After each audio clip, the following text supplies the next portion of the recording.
Oshi no Ko Season 3, Episode 5, Review.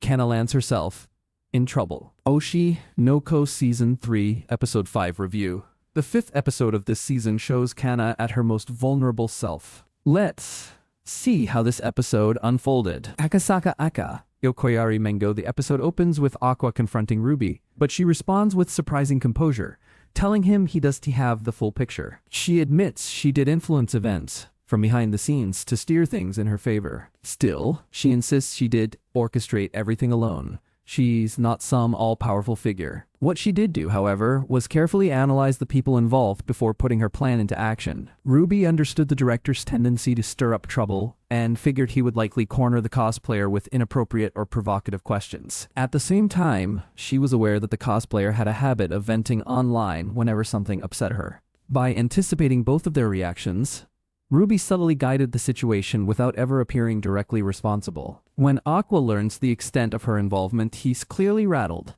He never imagined his sister could be just as calculating as he is. In fact, he always hoped she wouldn't turn out like him, since he's long believed his own methods are far from normal. Shaken by this realization, Aqua seeks out Ichigo, who ends up reshaping his entire understanding of Ai and her killer. Aqua had convinced himself that his mission was over, that he could finally move forward and live freely. The episode begins with Akane understanding who Aqua's father might be. She realizes that it is none other than Hikaru Kamiki, as he's the one who was working with Ai in the same theater group. She further becomes sure about this, then she digs deeper into this information. However, the more she finds out about Hikaru, the more she becomes sure that she will have to keep this guy away from Aqua. Rather than having Aqua handle the situation, she decides to take it upon herself to get revenge. On the other hand, Aqua calls Akane to ask whether he should obsess over revenge or move on. Akane obviously says that it is not her place to decide for him,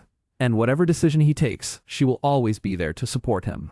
While on one hand, Aqua is getting a support system in Akane, Kana is having a difficult time with not only love, but also work. She is torn about the fact that Aqua does not like her anymore. Plus, it's about the fact that Ruby is getting way more attention than her. Thus, to get more gigs, she gets in touch with the director thanks to a senior. This decision becomes one of our worst ever, as she gets herself into a situation from which it becomes very difficult for her to save herself. This episode was interesting because it gave us an insight into the film industry and how difficult it is for actors and actresses to get proper jobs. We also see how easy it is to completely destroy someone's life just because they live under constant camera scrutiny. I loved today's episode for its realistic depiction of a star's struggle. I empathized with Kana and believed in her frustration. I am also eagerly waiting for the next episode to see what happens. Must read all our Oshi no Ko reviews.